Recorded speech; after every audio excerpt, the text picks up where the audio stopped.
right, everybody. Are we ready? Having a good week? Huge news for our design and innovation community here at UCSD. We are now the design capital of planet Earth. And, so clap it up, folks. Huge accomplishment. Okay, so today, our theme for this year, and the reason why we've invited you is because we have this Design at Large session each quarter. We invite the best people in the world, because we're the capital of the world for this now. And our theme this year is revolutionaries, rebels, and risk takers. Okay? So both of our guests today are professors in the UC system. They are both Black archaeologists. They are the founders of the Society for Black Archaeologists. Is that correct? And they've been working together for some time. On that for at least a decade, correct? Yes, so they founded their society at least a decade ago. Imagine that. I believe Dr. Flewellen, Professor Flewellen, was 19 years old at the time. She's a baby genius. She graduated with her PhD in anthropology at age 28, just to put some context on that. And today, both of them are going to talk about the future of creating monuments, but not those types of monuments that you see in places like Balboa Park, where it's some colonial guy on a horse with a sword. We're talking about monuments for the future. Monuments that really approach uncomfortable issues, like the transatlantic slave trade, and issues where we have to recognize that past so that we don't repeat it. They're also going to talk about their experience as expert scuba divers and shattering stereotypes and molds that exist in terms of archaeology. Because when you think of archaeology, you're probably thinking of, Indiana Jones and grave robbing and tomb raiding and all of that. They're bringing a totally different perspective to this, where it's less about comparing culture and more about understanding and comparing power. And it is a departure from the status quo, and we are very blessed to have you here. So thank you very much. And it's kind of a tradition that I've been doing, that I give our speakers a lay.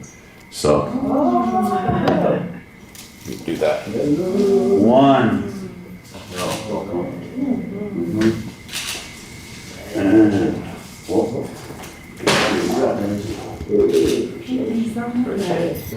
all right, without further ado, take it away. All right. Thank you. Thank you all for having us here. I'm going to click over real quick just to make sure that this screen is active. And you can test it. Test it. By doing this. Yes, perfect. Okay. Yes, again, we'd like to thank you all at the Grad Design Lab for having us here. For the Design Lab, I'm sorry, for having us here. Ayana and I haven't really presented together, I would say, in a few years now. Yeah. But we've been working together and thinking together for a while now. And this is actually some material that we've been thinking through kind of behind the scenes as we're trying to think beyond archaeology as just the excavation and study and interpretation of materials, but actually beginning to think about what we do to move forward with that information that we produce. So I think we're going to start off with a little background information on who we are so we can put this into context, and then go a little bit deeper into why we're even talking about underwater monuments and memorials in the first place.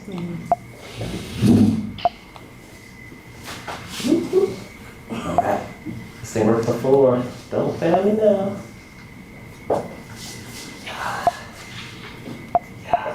All right. There it goes. Yeah, good to go. Okay. Yeah.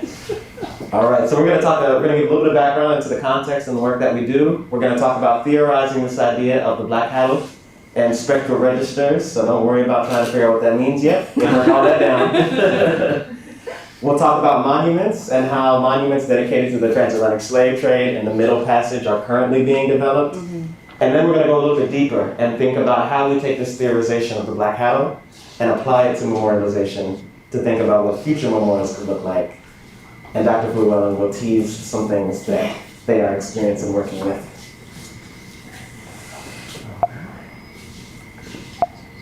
So now for a little bit of background. No, keep pressing. Sorry.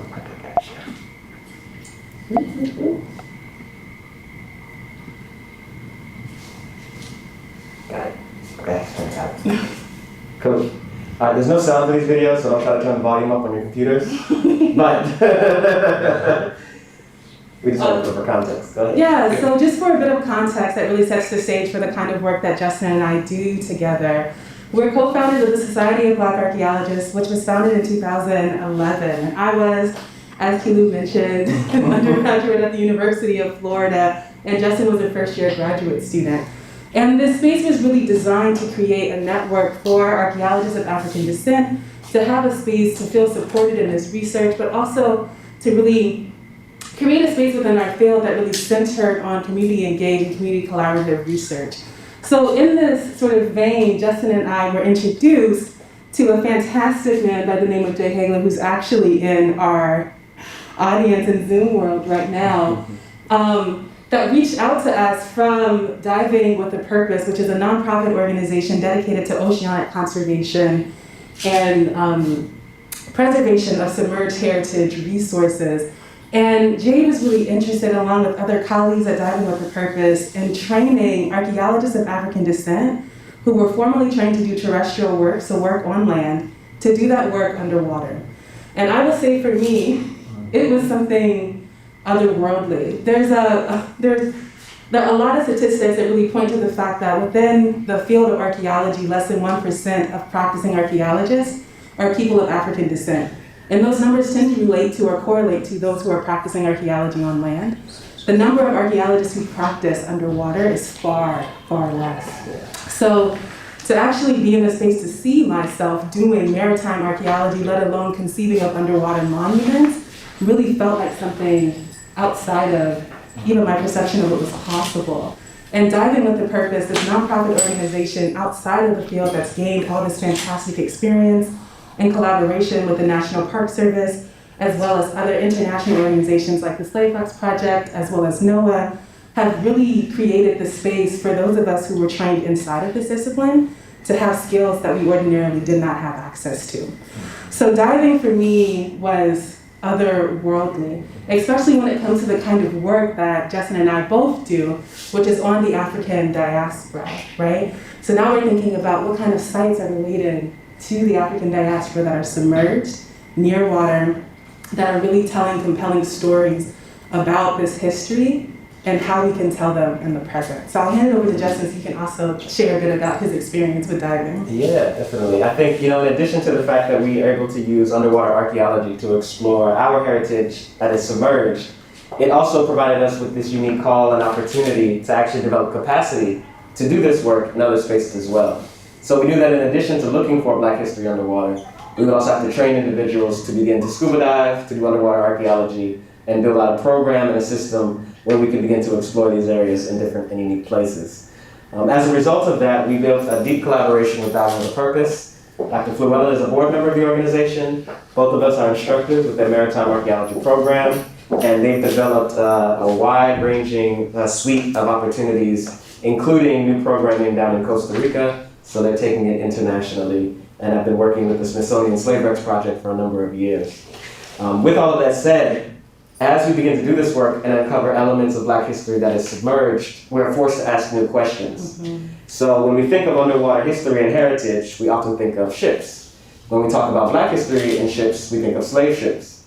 But there are many more types of heritage that are underwater.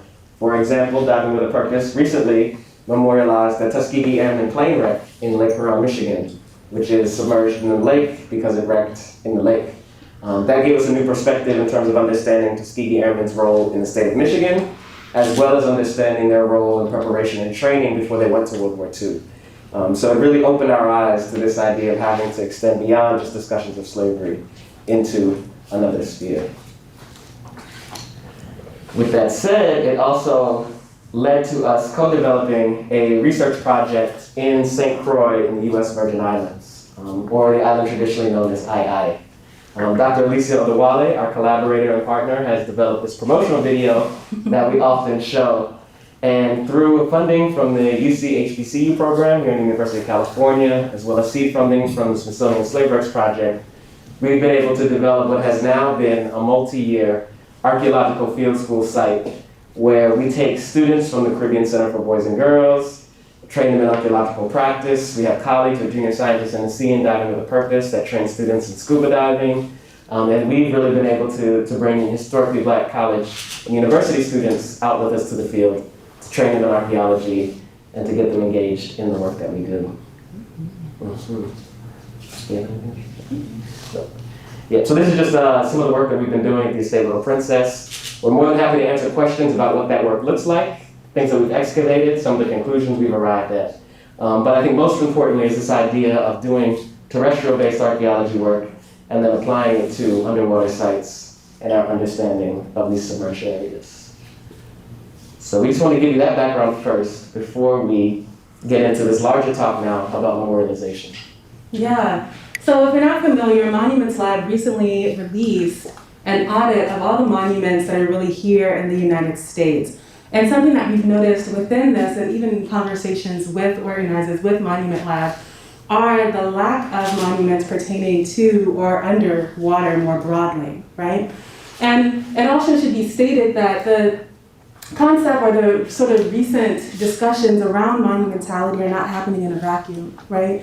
So all of us were present and very much in tune with the ways in which the summer of 2020 gave rise to the sort of hypervisibility of Black injustice and violence, and the mobilizations that really occurred around that, both here in the United States and then globally, often centered around protests that involved the destruction of particular monuments that held symbolic and actual sort of forms of violence towards Black and brown communities, right?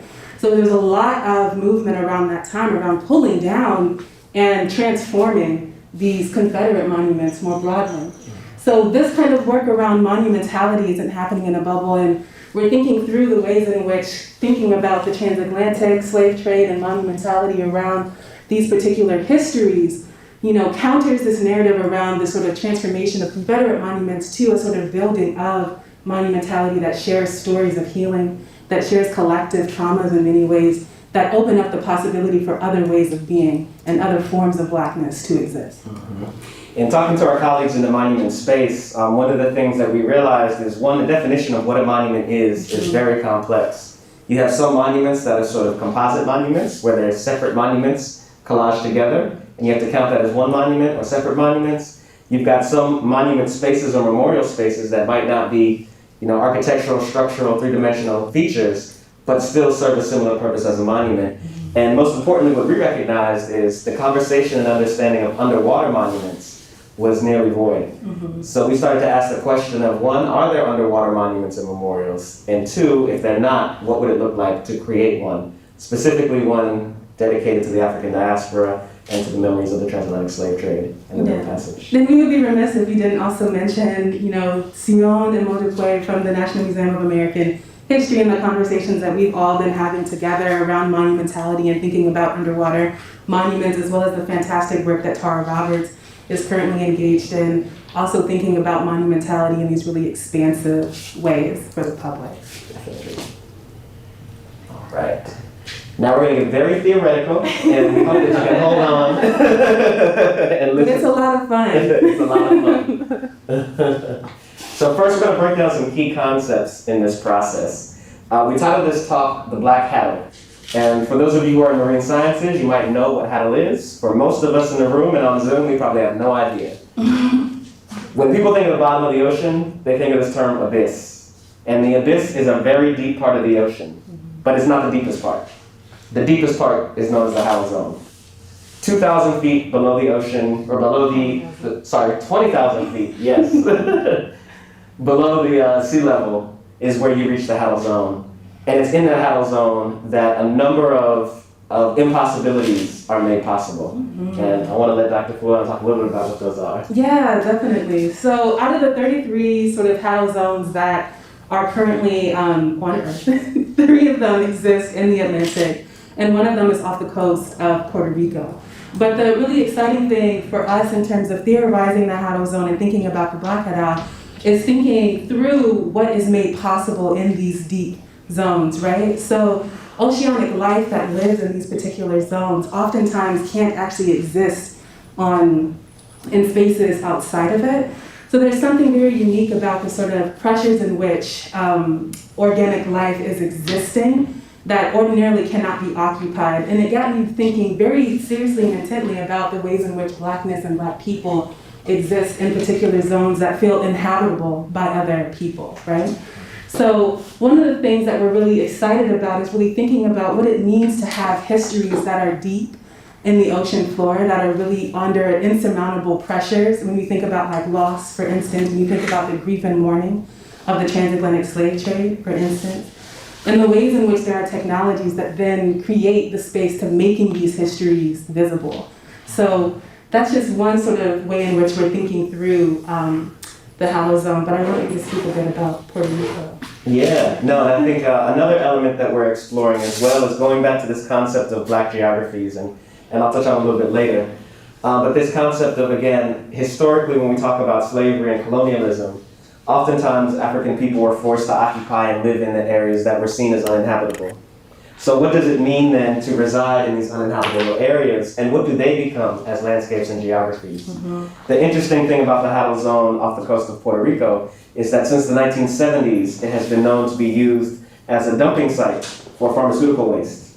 And so it becomes a site of waste, refuse, and disposal, similar to sites where African peoples have traditionally occupied, particularly where you see maroon communities establish themselves in areas such as St. Croix, Jamaica, Puerto Rico, and other areas, where the areas that they occupy are known as wilderness or wild, and not seen as places where crops can thrive and food can grow. All right, y'all still with us? All right. In doing this work too, we want to try to combine, again, the actual scientific experience of what happens as you go deeper into the ocean with these theorizations of what it means to be Black in these spaces.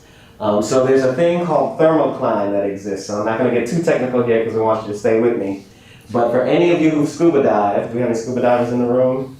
All right, we got some divers. You all will know that once you hit about 15 to 20 feet below that water line, it gets a little chilly. And that's because there is this phenomenon on this thermocline where actually the water temperature drops significantly due to a number of environmental factors, including sunlight and heating and so forth. There are multiple thermoclines, which means that there's multiple geographies within this landscape that are temperature controlled. Varying temperatures mean varying types of life that live in these spaces, and these are various zones that can then be mapped. All right.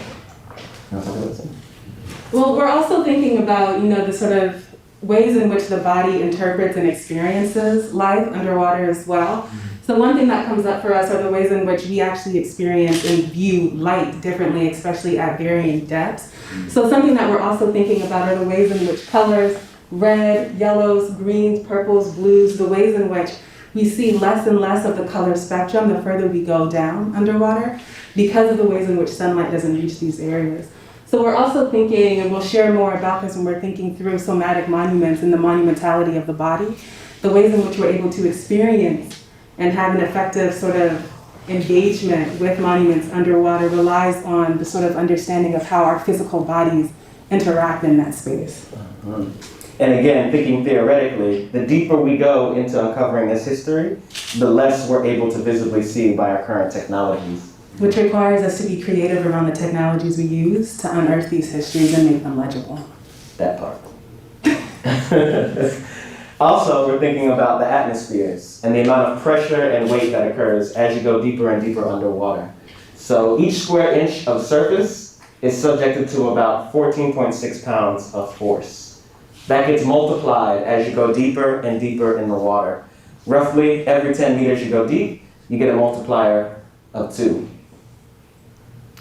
Your weight and buoyancy also begin to adjust as a result of that. So I don't know if you've ever seen, whereas you take this concept of dropping a ball from the air and it drops at a certain rate and reaches maximum velocity. As you have objects that compress, they become more dense, which means they start to drop at a faster rate in the ocean. So there's a whole other concept then about how movement actually occurs underwater as a result of buoyancy, weight, and more importantly, pressure. And then finally, talking about this point of oxygen toxicity. Oxygen actually becomes toxic as you go deeper and deeper in the water. So when you get deep into technical diving, they start to use interesting mixes of gases so that you don't become sort of hallucinogenic or disoriented underwater. And as a result of that, we're starting to think more critically about if oxygen becomes toxic, our bodies naturally have a certain level of oxygen and that they need to produce. So what happens as we as people start to become toxic as we go deeper and deeper down? How does that translate into these experiences? If you want to add anything. We're going to get to it. We're going to get to it. All right, let's get to it. And of course, this research is really building off of, Black historical or Black tradition that really roots in the ocean, really starts with Paul Gilroy's work on the Black Atlantic, right? And when we're thinking about Paul Gilroy's work, we're thinking about, or the Atlantic is really described as this space really that's theorized from a horizontal sort of access. And Justin will talk a little bit more about that. But in this work, the Atlantic itself is a space of crisscrossing. It's a space of labor, production. And the modes in which Blackness and Black subjects are produced are really at this sort of surface engagement with that space. So what we're really thinking about are the needs to sort of transcend the horizontal and think more about the vertical depth that the Atlantic provides. And once again, thinking about it as not just metaphorically, but also the material of it as well. So what I constantly am sort of saying is that what we're trying to do is, this theorizing is really willfully abandoning the ship, right? And existing in the Atlantic as an entity and a being to really think through what Black ontology sort of can exist or are made possible, both past, present, and future, through this engagement, right? Yeah, so we ask a number of critical questions. One of them is, are the oceanic possibilities of Black ontology, what are the oceanic possibilities of Black ontology, past, present, and future? So what is it that we are able to become in the past? What is it we're able to become in the present? What is it that we are able to become in the future as a result of traversing these oceanic geographies, both across the Atlantic as well as down into the depths of the Atlantic? In theorizing willfully, this is good. It's not on the court. It's the building. No, just once again, and theorizing willfully. So there's always, especially when it comes to the transatlantic and transatlantic slavery in history, there's a way in which the ship itself becomes a metaphor for Black being and Black ontology. So the ways in which Black subjects come into modernity is often in the belly of a slave ship.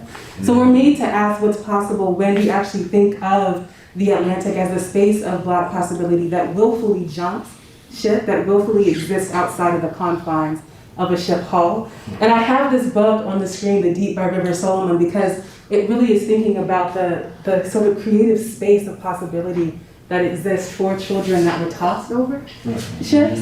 But the thought that there are worlds that exist around and through Blackness and Black history and memory that actually exist at the depths of the ocean.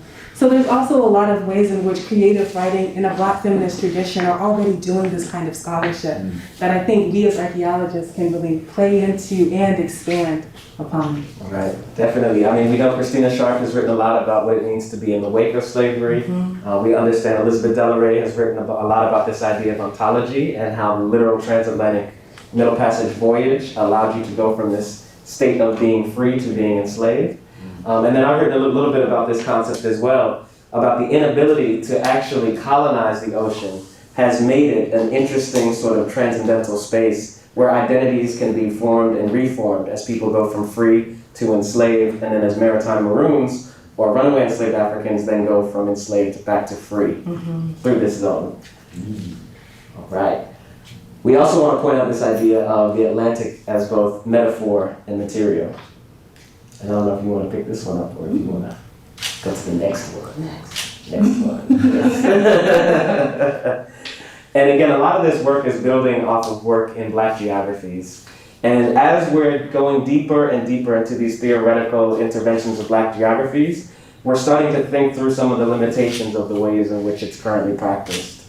And it's not a limitation to say that they have done something wrong or haven't done things right, but it's a limitation in the sense of our actual experiences are allowing us to take these concepts and expand them out into new arenas. In this case, the bottom of the ocean. And I think just adding on to that, it means something, especially for us being scuba divers and the physicality that we actually experience in relationship to the water. There's been a lot of research, especially within Black studies, around sort of oceanic relationships to Blackness. And a lot of it talks more about Black aesthetics and politics and that sort of realm. But I think something that we add, especially from the sort of archaeological perspective, and especially with our dive experience, are really thinking about the physicality of water, even as it is a fluid space. So thinking about, we've gotten and moved through this sort of understanding of the black Hadal. And when we think through and sort of add on to the second half of our talk title, really thinking about spectral registers, I really want to point towards two different definitions that exist simultaneously for the word spectral, right? So spectral as in relating to or suggesting of a specter. So spectral is ghostly, it's haunting. And then spectral technologies are relating to or made by a spectrum, especially relating to or derived from the electromagnetic spectrum of visible light, right? So the technologies that exist currently to sort of study the deepest parts of the ocean actually exist within both hyperspectral sensoring and multispectral sensors that are picking up light reflected off of organic material along the depths of the ocean. So when we're thinking about spectral registers, we're really thinking about, can you flip to the next slide? We're really thinking about spectral registers of the Black Hadal as haunting and ghostly stories, right? So thinking about the actual haunting as we can turn towards Avery Gordon's work in Ghostly Matters, that haunting is actually the sort of calling for something to be done, and how that calling for something to be done is actually the ways in which haunting collapses temporal understandings of life, where the past is literally calling on us to do something in this present moment. So there's a way in which what we're asking, especially when we're thinking about the Black Hadal, are the ways in which we're tending to the histories that exist, that haunt in this space, right? And then the other aspect of it, for the next slide, are thinking about the technologies that then make this haunting legible, that then make this haunting visible, that then make this haunting something able to be tended to, right? And it means that we have to then get creative about the technologies we use or that are going to be created to sort of think through monumentality in these spaces that make these histories something that we could tend to. And I just want to go back very quickly and highlight this image here on my left, maybe your right, which is an image of what is believed to be the first underwater photograph ever taken. This would have been in the mid-1800s, soon after the development of photography as a discipline in itself. But theoretically thinking through it and metaphorically thinking through it, we see that we can barely make out the image, but there's a glimpse of something that's there. And Sadia Hartman in Venus in Two Acts talks about this need for us to take glimpses of Black history, Black life, and Black experiences that literally only come up as vague references in text and begin to extrapolate what these individuals may have been through or gone through. So what we're trying to do in many cases is trying to piece together a narrative or an image when it's either blurry, fuzzy, or not in focus. This is a photograph that was taken soon after, believed to be the first underwater portrait ever taken. All right, y'all still with us? All right. We're going deep. So we arrive at a few critical questions then, and we can tag team these questions. Sure. Yeah. So starting, how does one commemorate the unknowable loss that occurred across the transatlantic ocean? What memories and materiality does the ocean hold? How can we rethink modes of memorialization that account for unique aspects of marine environments? What does it mean to chart Black history horizontally across waterscapes as well as vertically into the depths of the Black Hadal? And then finally, thinking about more than bodies, how are we to commemorate, represent the ontological possibilities that the ocean affords us? These are things we're trying to think through as we think through this idea of a Black Hadal conceptualization of monumentality. But let's talk about how monuments have traditionally been used to commemorate the transatlantic slave trade in the Middle Passage. Yeah, so first up we have an example from Florida of Higgs Beach, and Justin and I have visited Florida maybe every time that we do a DWP training field school in June. There's always a trip down to Higgs Beach to really sit and be in this space in Key West.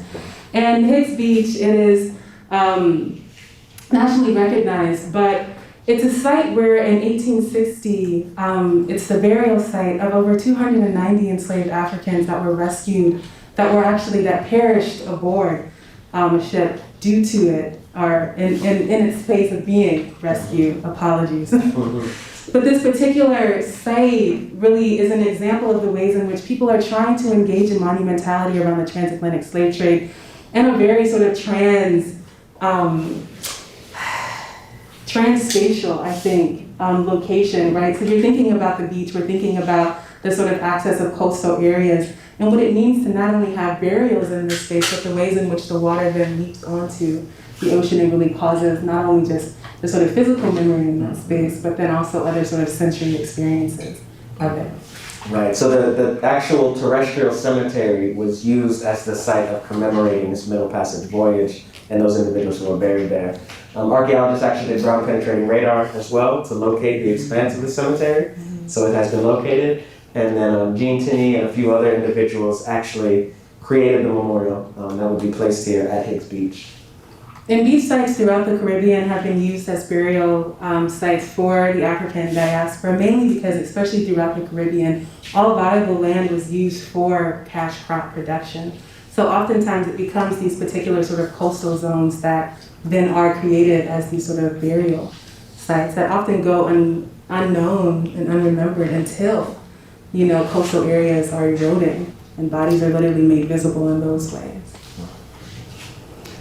The other site we want to point to is the Henrietta Marie, which was a slave ship that crashed in 1700.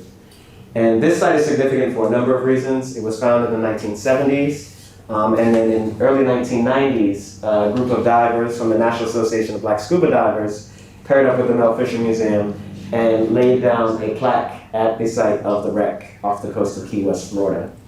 That plaque is still there. I'm not sure the last time it's actually been dove on. But you can see the language that's on the plaque. And again, this was an attempt for a memorialization at the site of the wreckage, which exists underwater. You can think of some of the challenges that are associated with this. Getting out to the site is not very easy.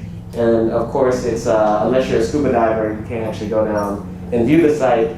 And nature takes its course as well, and you have growth that occurs over top the plaque. And then I just want to point to this last sort of example of an underwater memorial, and one that we actually started out the slides with. It's actually not a dedication to the transatlantic slave trade, but often gets misinterpreted as such. And the artist has actually said this is not a dedication to the slave trade. But he's done a number of underwater sculptures, in some cases to serve as artificial reefs and promote ocean life, in addition to doing these underwater installations of sculpture. But what I think was more important as to whether or not it's dedicated to the transatlantic slave trade is that it showed that there was a desire for people to interpret it as such. And therefore there was a desire for some sort of underwater monumentality to exist and to be created. All right. So when we're thinking about Black Hadal and we're thinking about monuments, we're thinking about it in three different acts, right? So we're thinking about physical monuments that actually live on land and underwater, that are more of the traditional sort of stagnant monuments that tend to come to people's minds when they think of monuments more broadly. And then we're also thinking about living monuments, and we'll give an example of that. And then we're also thinking about somatic monuments as well. So we'll start with the first. Yeah, and we want you all to actually think critically with us as we go through this, because these are actually at the point of iteration where we're thinking about the possibilities. And we will actually begin to enact some of these moving forward. By that, Justin, means we are all now an intellectual community with one another, and we expect you to play with us. That's what she did. All right. With this in mind, there are a few considerations that we have to keep into account, particularly with the Black Hadal. One is this ocean as an ontological space, this ocean as a space of becoming. When we think of a monument that we're creating, it has to encompass that in some way. Two, it's got to account for the history of the African diaspora and perhaps the Middle Passage, if this one is going to be dedicated to the transatlantic slave trade. We have to think about access and inclusivity, as well as an immersive experience. So realizing that not everybody's going to be able to scuba dive, but it needs to have some sort of immersiveness to it. And then thinking through this process and understanding of redress. And I think this is a key point that Dr. Flewellen and I have been thinking about for a while. Particularly teasing this idea of an archaeology of redress, where we as archaeologists are not only studying the problems that emerge from slavery, but actually beginning to offer tangible solutions to some of those issues so that they don't perpetuate. Cool. All right, a lot of our inspiration for these theorizations are actually coming more from contemporary artists than they are necessarily from existing monuments. And that's because there's some amazing individuals out there that are thinking through this process in innovative and unique ways. One of my favorite pieces that recently closed was Firle Baez's exhibition at the ICA Boston, Institute of Contemporary Art in Boston. And this is a recreation of a historic ruin of Sanssouci, which is the fort in Haiti. And she has created this immersive experience to imagine it submerged underwater, to think through, amongst a whole bunch of other things, what does our history look like underwater? And what would it mean to engage these ruins in a subterranean world, or in some cases, these historic buildings? The other piece here is Betty Sar's Gliding into the Midnight, created in 2019. For those of you who know the artist Betty Sarr, she's well in her 90s and still producing amazing artworks. So I recommend looking deeper into her work as well. And here it's a canoe, with it reflected the image of the historic anti-slaving they call it the propaganda narrative that came out from the Brooks slave ship. So she's got that image reflected on the ground underneath the canoe as a sort of memorial to that experience. There's also other artists too that are sound artists. So we have people like Drexia who are using techno music out of Detroit to imagine what are the sounds that people living underwater would have experienced as a result of that transatlantic voyage, and what would it sound like if they actually had a whole community of individuals that lived submerged underwater. So if you like techno music in-house, I suggest checking out Drexia. All right. Sure. So thinking about living monuments, we sort of turn towards coral gardens as spaces of living, right? Things that are constantly being in flux and changing. And a lot of the work that Justin and I do, especially in regards to diving with a purpose that always has their work at the intersection of both environmental and cultural preservation and heritage, are the ways in which coral restoration can become the space that engages redress, right? That also thinks about the ways in which our sort of current day impact on the environment has and can be tended to in really unique and fascinating ways.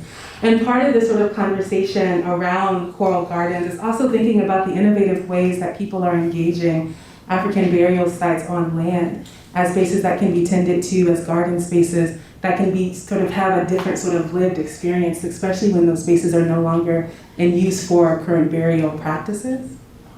So in conversation, once again, with our brilliant colleagues, Sion and Modukwe, even thinking about how we can think and conceptualize these sort of frameworks underwater. Mm-hmm. Definitely, and there's this larger sort of theorization and discussion around, if we think of this idea of the Middle Passage and the bottom of the ocean as a site of death, traditionally when we think about the Black Atlantic, what would it look like for us to think about it as a source of life? In that case, how do we maintain life in a space that has traditionally been associated with Black death? Mm-hmm. All right. And then we're also thinking about somatic monuments as well. So we're thinking about the body as the site of monumentality, right?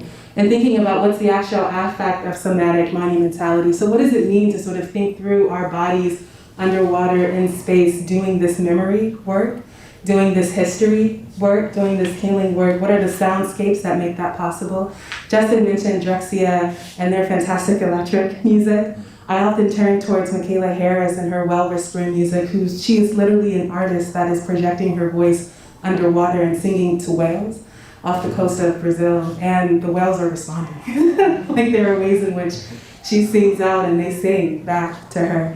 And also thinking through the ways in which other amazing Black feminist artists like Alexis Pauline Guns have been writing about marine animals and their connection to us as marine animals on land, or as mammals on land, right?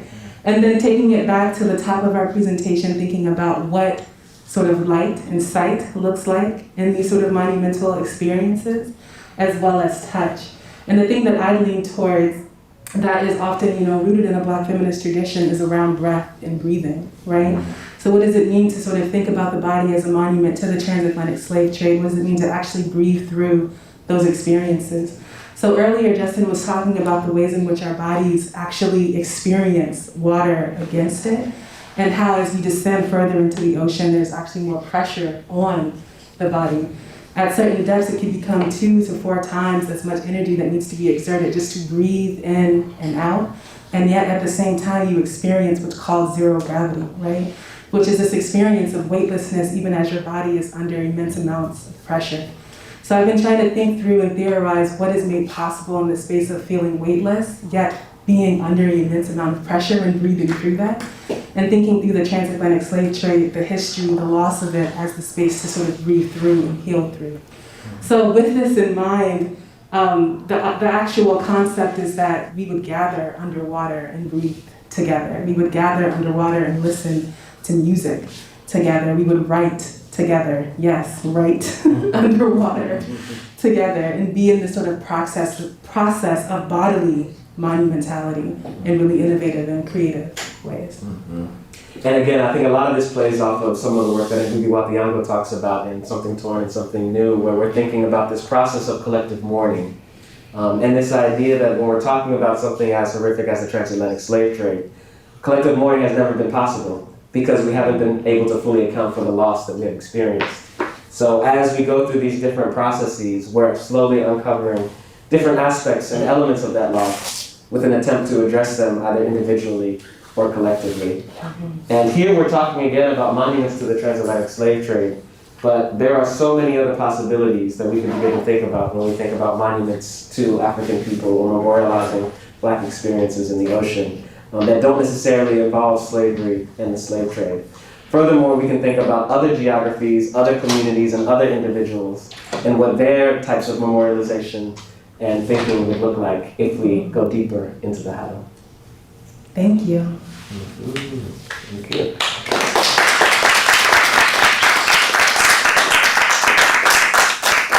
I want to also apologize to the captioner and the signer. I'm sure you all went through a lot of work on the Zoom screen to try to translate everything we've been talking about, but thank you.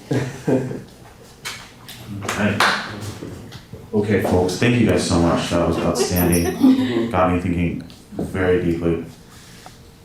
Anyway, sorry. But, Do you want us to stay up here? yeah, stay up there. We're just making dad jokes up here. Hey, so, guys, who has specific questions for our fantastic speakers in their special lecture on monuments for the future? Anyone? I'll bring this over to you. You can ask them. Anyone specifically? I mean, I have some comments just based on conversations that we've had yesterday and today. Guys, please discuss the new idea of this idea of having an autonomous drone that might be able to document, but also at the same time be invisible to the people participating in the action. Because to me that's so fascinating and just clever, and just wondering if you could elaborate. Here you go. Yeah. So in thinking about the sort of space of somatic monumentality, Justin and I have been playing with what it means to actually be underwater doing this work and what documentation for that looks like, right? And part of the conversations that we've been having with Caleb are thinking really creatively about how we can mirror or have mirrors literally placed around drones that sort of circle around where people are in spaces that are invisible based on the sort of reflection, but also are able to capture breath and movement, the actual like movement of your chest out and the movement of bubbles that move towards the surface as we're breathing out as well.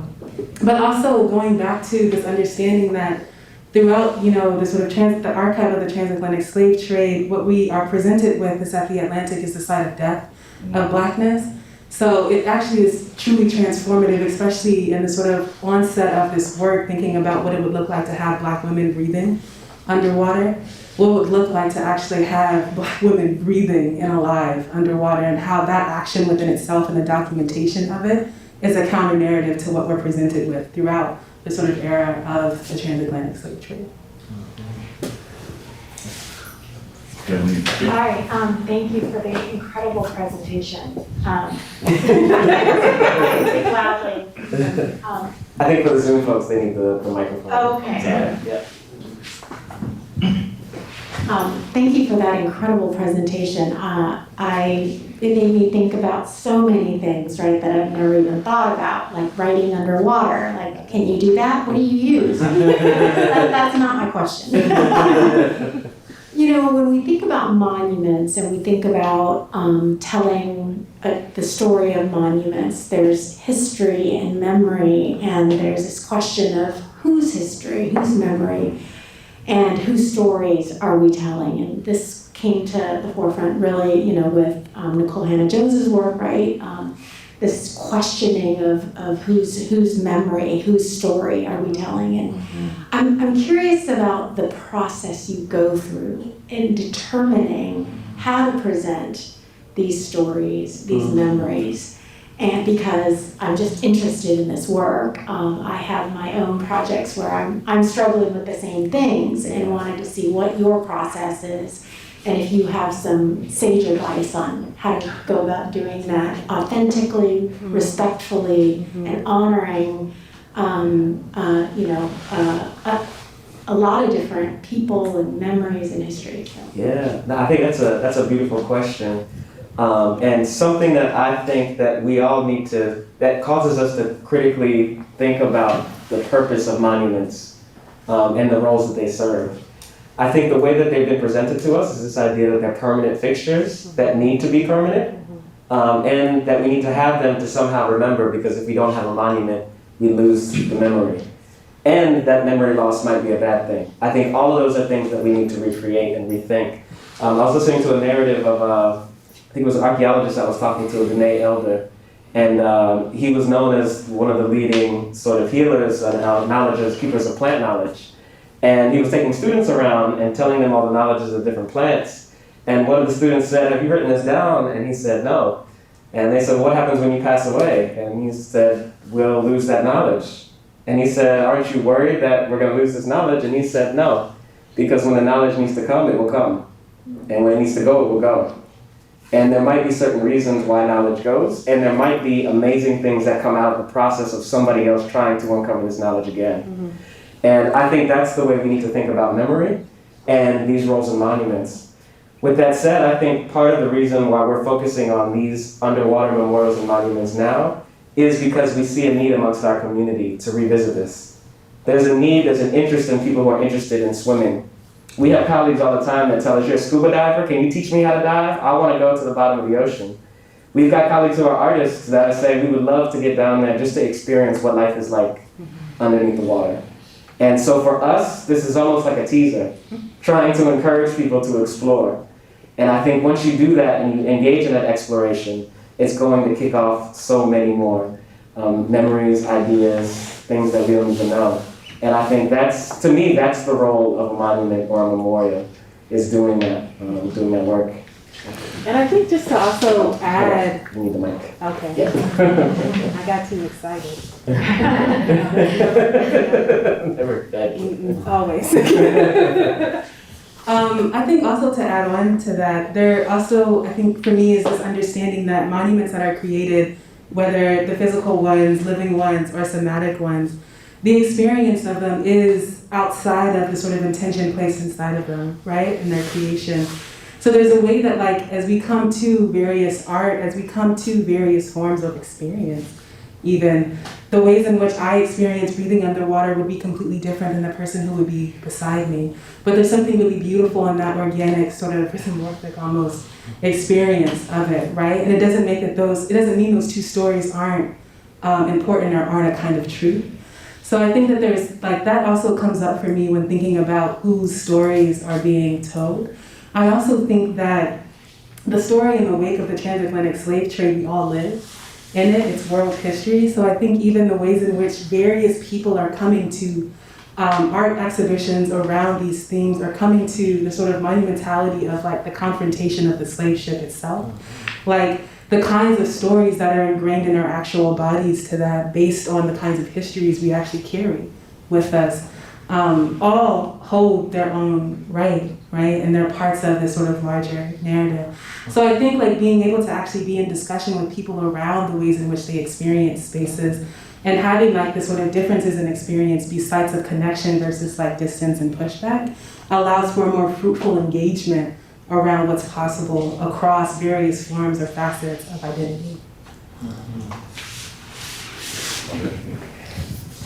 Yeah. Thanks so much for this presentation. It's super thought-provoking. I'm sorry I came in a little late. So I'm wondering how you think about the political impact of the monuments and how you weigh that against. So I'm imagining, like you were mentioning, some of these ones underwater, like, and it's for people in the community who want to experience this, or we could focus on, you know, it doesn't even need an audience. It's about honoring the folks who have passed. Yeah. But then there's also this dimension of, like, these monuments can spark important political discussions or teach people. And I mean, I think, like, just by its nature, this is not super accessible, right? Like, you gotta go under the water. So I'm curious how you think about those different things and how they hang together. Yeah, I know, you know, we have colleagues like Tara Roberts and Sion and Maduke who Ayana mentioned earlier, who are helping to think through this in many different ways. Someone thinking about what virtual monuments could look like, even though they might be underwater, what a virtual experience related to that could look like, and a whole host of other things. I think for me, it's one, accepting the fact that we're not going to be able to do everything, and just relieving ourselves of that burden of trying to hit everything at once. But I think two, for me, is understanding that we have so much history left to explore. We need a lot more scuba divers. We need a lot more underwater archaeologists and marine biologists. And so for me right now at this moment, any type of monument that encourages people to go deeper and to explore that as a space to be, I think is the route that we're thinking of at the moment. And it could be this somatic experience that Ayana is talking about, or it could be, you know, the coral gardens for people that are interested in marine biology. Again, the accessibility is going to be a big issue. At the same time, you know, that there are people who have mobility issues that are like fish underwater. And that's a big piece of it. We know there are people that, you know, struggle with PTSD that use scuba diving as a form of therapy. So I think that what we see as limitations on land aren't always limitations underwater. And it could be interesting to explore some of those as well. No one else? I have a comment. It's like, generally speaking, when people have created monuments, it just is it creates dead space, right? It's like, you go, like Balboa Park, for example, you go, there's a roundabout, in the middle of this dead space roundabout, there's, you know, a conquistador on a horse. So I'm wondering, like, this is a total departure from that. This is like, we're going into a space that's not occupied. And I was just wondering if you could speak to that, about the idea of like removing dead space and how this might actually contribute to people's consciousness around sustainability and the climate crisis. Wow. Just touch on everything. But I think it touches deeply on living monuments, right? And like the understanding that interactions with this space are always in movement and in flux, and that this is supposed to happen, right? That there's actually nothing wrong with the fact that in this sort of living garden or the coral garden itself, that it could be really expansive, it could shift, it could change, erosion could happen. Like there are all these ways in which we have a certain intention in it, and the actual outcome of it could look totally different, right?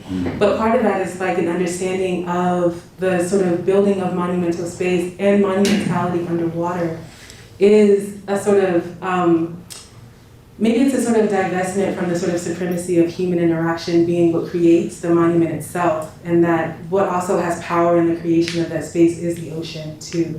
And going back to this sort of understanding of the ocean as animate in many ways, you know, we've been thinking through it and having conversation about how it does in fact share information with us.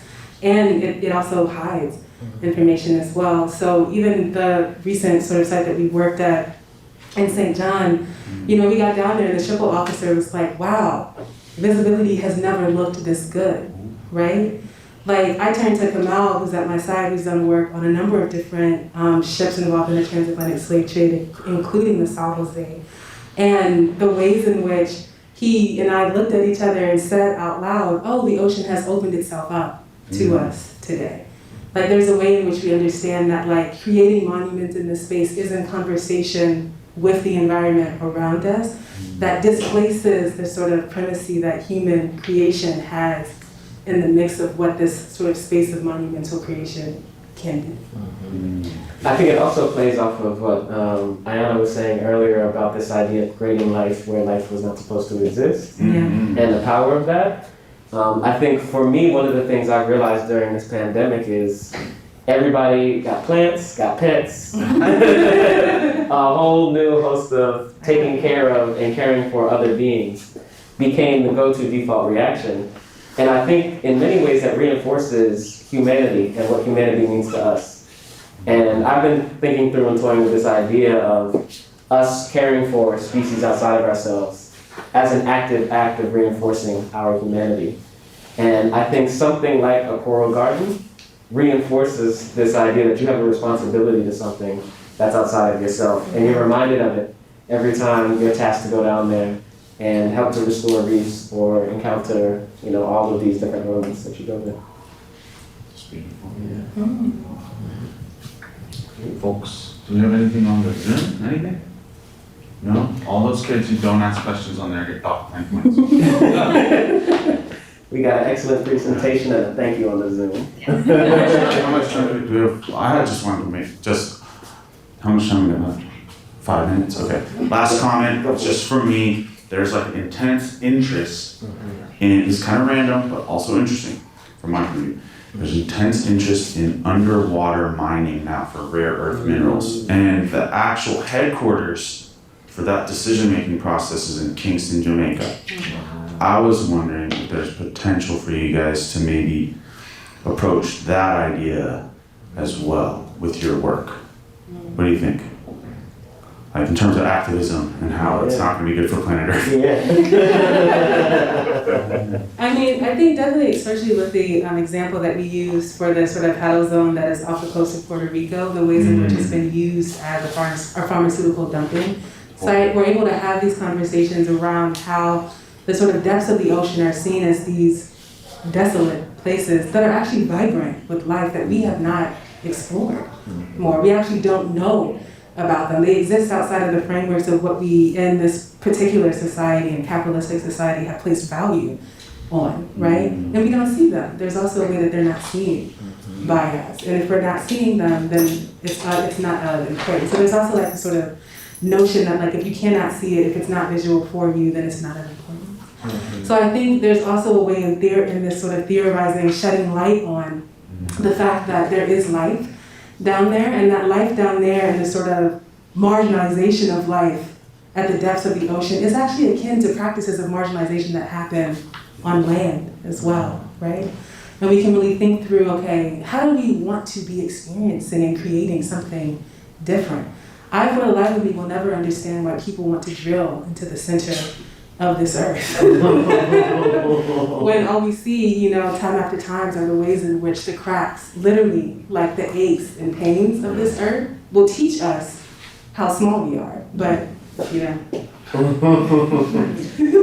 last thing I would say on all of that too is this idea that these geographies don't stop when they touch water. Yeah. And what we consider landscape versus seascape is an artificial binary that has been created.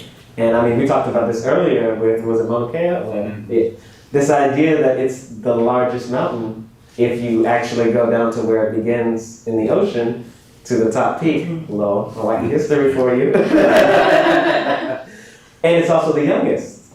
And those two things held in tandem start to make us question then, well, how is it that we operate in one geography that doesn't necessarily have this split that we can separate, and what are the effects going to be if we affect the geography here and we don't think about it up here? So, yeah, Well said. I just want to, before you start clapping, how beautiful it is. With those lays. Let's thank our guests. Tremendous. Thank you so much, Mom.